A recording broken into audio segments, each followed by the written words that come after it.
So, Robert L. Johnson, who was America's first black billionaire, has come out to say that reparations are owed to the black community for slavery and presumably for segregation and Jim Crow. He has called for reparations to the tune of $14 trillion. Now, I have no comment to make about the rightness or the wrongness of this policy because, frankly, I think that that's the wrong way to think about politics and life in general.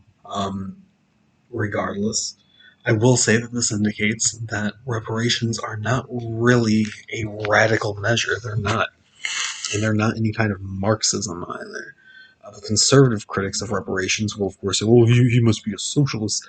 And as I mentioned on my Grimes video, there are some capitalists who advocate for socialistic policies, but are not in any way socialist in the sense that Marx should have recognized, in the sense of supporting the dictatorship of the proletariat and social revolution. This, that, and the other. It does indicate that reparations are, in fact, a very conservative policy, and I would say that they tally pretty well with what Marx termed primary capital accumulation.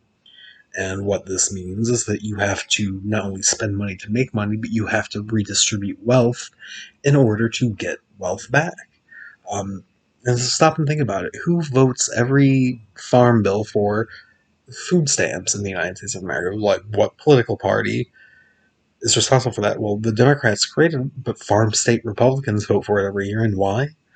Because the agribusiness lobby supports it. They support food stamps because the money cycles back to them.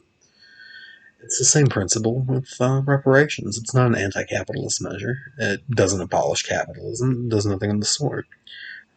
Redistribution of wealth is inherent to capitalism. In fact, colonialism was redistribution of wealth. Slavery was redistribution of wealth. And this would just be another redistribution of wealth. That's not what socialism is. Socialism is the abolition of the value.